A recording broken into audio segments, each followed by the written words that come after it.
លោក Bill Clinton គឺជាប្រធានាធិបតីទី42របស់សហរដ្ឋអាមេរិកដែលបានកាន់តំណែងចាប់ពីឆ្នាំ1993ដល់ឆ្នាំ2001លោក Bill Clinton ប្រធានាធិបតីទី42របស់សហរដ្ឋអាមេរិក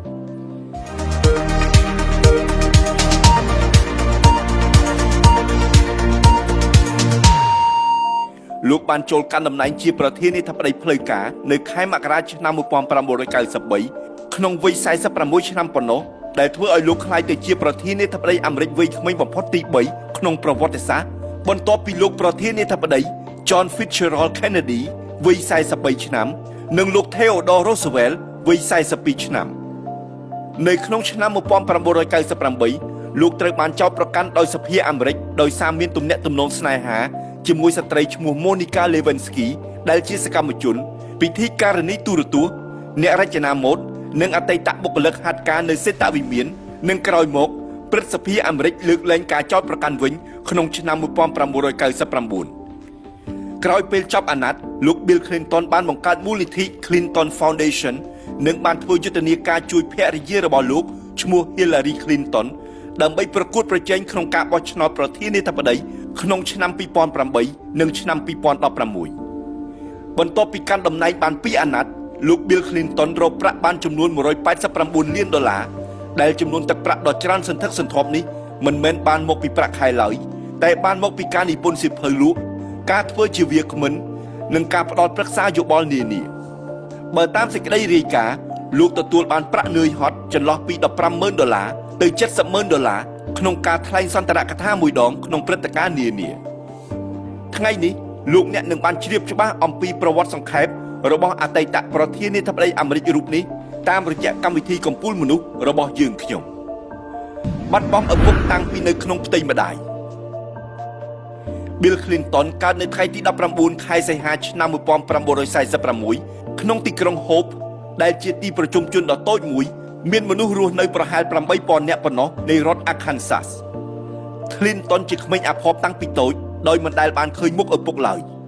ឪពុកគេឈ្មោះ William Jefferson Blitz បានស្លាប់ក្នុងគ្រោះថ្នាក់ចរាចរណ៍3ខែមុនពេលទារកនេះចេញពីផ្ទៃម្ដាយការមើលថែទារកនេះត្រូវធ្លាក់មកលើម្ដាយឈ្មោះ Virginia Cassidy Blitz ដើម្បីមានលទ្ធភាពចិញ្ចឹមនិងផ្គត់ផ្គង់កូនប្រុសម្ដាយរូបនេះបានផ្លាស់ទីទៅរស់នៅក្នុងទីក្រុង New Orleans នៃរដ្ឋ Louisiana ដើម្បីសិក្សាវិជ្ជាពេទ្យជំនាញប្រើប្រាស់ថ្នាំសន្លប់ដោយទុកកុមារ Bill Clinton ឲ្យនៅជាមួយជីដូនជីតាជាអ្នកមើលថែជីដូនជីតាជាមនុស្សមានវិន័យខ្លាំងនិងយកចិត្តទុកដាក់បំផុតលើកុមារនេះណាស់ដោយធ្វើការបង្ហាញគេអំពីសារៈសំខាន់នៃការអប់រំលោក Bill Clinton បានរំលឹកដូចនេះថាជីដូនជីតារបស់ខ្ញុំបានប្រឹងប្រែងខ្លាំងណាស់ក្នុងការជំរុញខ្ញុំឲ្យសិក្សាពួកគាត់បង្រៀនខ្ញុំឲ្យចេះរាប់លេខនិងអានខ្ញុំបានអានសៀវភៅតូចៗជាច្រើននៅពេលខ្ញុំអាយុ3ឆ្នាំនៅក្នុងឆ្នាំ1950ម្ដាយរបស់កុមារ Clinton បានវិលត្រឡប់ទៅកាន់រដ្ឋកំណើតវិញក្រោយពេលបញ្ចប់ការសិក្សានៅក្នុងឆ្នាំដដែលនេះម្ដាយរបស់ Clinton បានរៀបការម្ដងទៀតជាមួយអ្នកលក់រថយន្តឈ្មោះ Roger Clinton ហើយពួកគេក៏បានផ្លាស់ទីទៅរស់នៅក្នុងទីក្រុង Hot Springs ក្នុងរដ្ឋដដែលកុមារ Clinton យកនាមត្រកូលតាមឪពុកចុងក្នុងវ័យកុមារភាព Bill Clinton រងឥទ្ធិពលខ្លាំងដោយសារតែឪពុកចុងជាអ្នកប្រមឹកនិងមានអាកប្បកិរិយាមិនល្អនិងរំលោភបំពានលើម្ដាយនិងប្អូនប្រុសឪពុកទីតីរបស់គេកុមារ Bill Clinton មានកម្ពស់ខ្ពស់ដោយត្រឹមអាយុ14ឆ្នាំប៉ុណ្ណោះគេមានកម្ពស់ដល់ទៅ1.82 ម៉ែត្រដូច្នេះធ្វើឲ្យគេហ៊ាននិយាយតមាត់ជាមួយឪពុកចុង Clinton ធ្លាប់និយាយប្រាប់ឪពុកចុងថាប្រសិនពុកចង់ប្រព្រឹត្តដាក់ពួកគេទៀតពុកត្រូវឆ្លងកាត់ខ្ញុំសិនចាប់តាំងពីពេលនោះមកការរំលោភបំពានលើម្ដាយរបស់គេមិនមានទៀតទេប៉ុន្តែឪពុកចុងរូបនេះនៅតែបន្តផឹកស្រាហើយភាពតានតឹងនៅតែកើតមានឡើងនៅក្នុងផ្ទះនៅក្នុងឆ្នាំ1962ម្ដាយនិងឪពុកចុងរបស់លោកបានលែងលះគ្នានិងក្រោយមកមានការផ្សះផ្សាគ្នាឡើងវិញបោះជំហានចូលឆាកនយោបាយតាំងពីសិក្សានៅមហាវិទ្យាល័យ Bill Clinton បានសិក្សានៅវិទ្យាល័យ Hot Springs ហើយនៅចុងនេះទាខៈរដូវឆ្នាំ1963គេបានចូលរួមក្នុងកម្មវិធីប្រចាំតំបន់ឈ្មោះ Boy State ដែលកម្មវិធីនេះត្រូវបានបង្កើតឡើងដើម្បីណែនាំសិស្សឲ្យចូលបម្រើការងារក្នុងជួររដ្ឋាភិបាលលោកត្រូវបានគេជ្រើសរើសឲ្យធ្វើជាអ្នកតំណាងរដ្ឋ Arkansas ចូលរួមក្នុងកម្មវិធី Boy Nation នៅក្នុងរដ្ឋធានី Washington DC និងទទួលបានការអញ្ជើញទៅជួបលោកប្រធានាធិបតីអាមេរិក John Fitzgerald Kennedy នៅសេតវិមានរូបថតរបស់យុវជន Bill Clinton ចាប់ដៃជាមួយលោកប្រធានាធិបតី Kennedy បានក្លាយទៅជានិមិត្តរូបតំណាងឲ្យការផ្ទេរការងារនិងទំនួលខុសត្រូវរវាងថ្នាក់ដឹកនាំប្រជាធិបតេយ្យទំនើបក្នុងដំណើរទស្សនកិច្ចនោះផងដែរ Bill Clinton ក៏បានជួបជាមួយវីរៈបុរសនយោបាយរបស់ខ្លួនគឺលោក James William Fulbright ដែលជាប្រធានគណៈកម្មាធិការទំនាក់ទំនងបរទេសនៃស្ថាប័នព្រឹទ្ធសភានៅក្នុងឆ្នាំ1964 Bill Clinton បានបញ្ចប់ការសិក្សានៅវិទ្យាល័យនិងបានចូលរៀនជំនាញកិច្ចការអន្តរជាតិនៅសាកលវិទ្យាល័យ Georgetown ភ្លាមនោះ Clinton បានបោះជំហានចូលក្នុងនយោបាយនៅសាកលវិទ្យាល័យដោយធ្វើជាប្រធានស្ថាប័ននិស្សិតឆ្នាំទី1និងទី2ប៉ុន្តែ Clinton មិនបានទទួលសម្លេងឆ្នោតគាំទ្រនោះទេបេក្ខជននយោបាយរូបនេះក៏បានចាប់ផ្ដើមធ្វើការជាស្មៀននៅគណៈកម្មាធិការទំនាក់ទំនងបរទេសក្រោមការគ្រប់គ្រងរបស់សមាជិកព្រឹទ្ធសភា James William Fulbright ដែលជាអ្នករិះគន់មិនសំចៃមាត់ពីសង្គ្រាមនៅវៀតណាមយុវជន Clinton បានចែករំលែកទស្សនៈរបស់សមាជិកព្រឹទ្ធសភានោះដែលថាសង្គ្រាមគឺជាអំពើអសិលធម៌និងធ្វើឲ្យខូចផលប្រយោជន៍របស់ប្រទេសមុនពេលបញ្ចប់ការសិក្សានៅសាកលវិទ្យាល័យ Georgetown ក្នុងឆ្នាំ1968 លោក Bill Clinton ទទួលបានអាហារូបករណ៍ដ៏ល្បីមួយឈ្មោះ Rhodes Scholarship ដើម្បីបន្តការសិក្សារយៈពេល2ឆ្នាំនៅសាកលវិទ្យាល័យ Oxford ប៉ុន្តែនៅក្នុងឆ្នាំ1969លោកទទួលបានសេចក្តីជូនដំណឹងមួយនិងបានបង្ខំចិត្តត្រឡប់ទៅរដ្ឋ Arkansas វិញលោកបានកិច្ចវេះកាតព្វកិច្ចយោធាដោយធ្វើការចុះឈ្មោះចូលរៀនក្នុងកម្មវិធីអង្គភាពបណ្ដុះបណ្ដាលមន្ត្រីបម្រុងនៅសាកលវិទ្យាល័យច្បាប់ក្នុងរដ្ឋ Arkansas ប៉ុន្តែជំនួសឲ្យការចូលរៀននៅសាលាច្បាប់នៅរដូវស្លឹកឈើជ្រុះលោកក៏បានត្រឡប់ទៅរៀននៅសាកលវិទ្យាល័យ Oxford វិញការកិច្ចវេះចូលបម្រើកងទ័ពបានធ្វើឲ្យលោកសោកស្ដាយយ៉ាងខ្លាំងលោកក៏បានសម្រេចចិត្តចុះឈ្មោះរបស់លោកសាជាថ្មីនៅគណៈកម្មការយោធាប៉ុន្តែលោកចាប់ឆ្នោតបានលេខខ្ពស់លេខនោះធានាថាលោកនឹងមិនចាំបាច់ទៅបំពេញកាតព្វកិច្ចយោធាក្នុងប្រទេសវៀតណាមឡើយនៅក្នុងឆ្នាំ1970លោកបានត្រឡប់មកអាមេរិកវិញដើម្បីចូលសិក្សានៅសាលាច្បាប់ Yale នៅពេលបញ្ចប់ការសិក្សានៅសាលា Yale លោកបានទៅរស់នៅក្នុងរដ្ឋ Arkansas និងបានធ្វើជាគ្រូបង្រៀននៅសាលាច្បាប់នៃសាកលវិទ្យាល័យ Arkansas និងបានចូលប្រឡូកក្នុងនយោបាយក្នុងឆ្នាំ1974លោក Clinton បានប្រកួតប្រជែងជាមួយសមាជិកគណៈបក្សសាធារណរដ្ឋឈ្មោះ John Paul Hammersmith សម្រាប់កៅអីសភាតំណាងរាស្ត្រអាមេរិកទោះបីចាញ់ការប្រកួតនោះលោកត្រូវបានគេចាត់ទុកថាជាតារាកំពុងរះរបស់គណៈបកប្រជាធិបតេយ្យ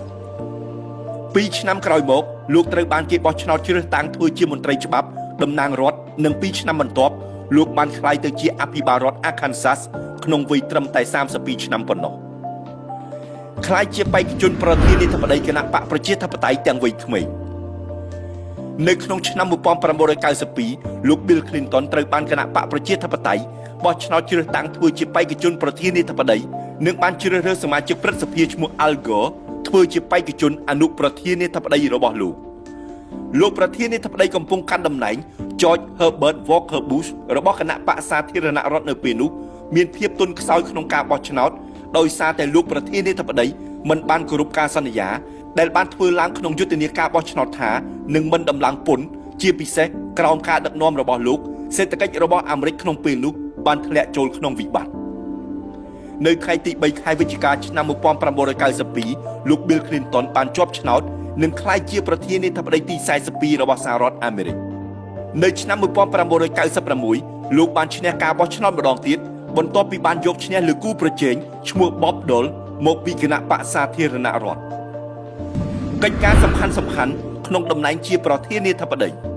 ក្នុងពេលកាន់តំណែងលោក Bill Clinton បានចុះហត្ថលេខាលើច្បាប់ស្តីពីកិច្ចព្រមព្រៀងពាណិជ្ជកម្មសេរីអាមេរិកខាងជើងនិងច្បាប់ត្រួតពិនិត្យឧក្រិដ្ឋកម្មនិងអំពើហិង្សាប៉ុន្តែមិនបានសម្រេចផែនការរបស់លោកសម្រាប់ការធ្វើកំណែទម្រង់ការថែទាំសុខភាពជាតិនោះទេនៅក្នុងអាណត្តិទី2លោកបានធ្វើកំណែទម្រង់សុខុមាលភាពនិងកម្មវិធីធានារ៉ាប់រងសុខភាពកុមាររបស់រដ្ឋក៏ដូចជាវិធានការនានាលើវិស័យហិរញ្ញវត្ថុនៅក្នុងគោលនយោបាយការបរទេសលោក Clinton បានបញ្ជាឲ្យមានអន្តរាគមន៍យោធារបស់អាមេរិកនៅក្នុងសង្គ្រាមបូស្នីនិងកូសូវូ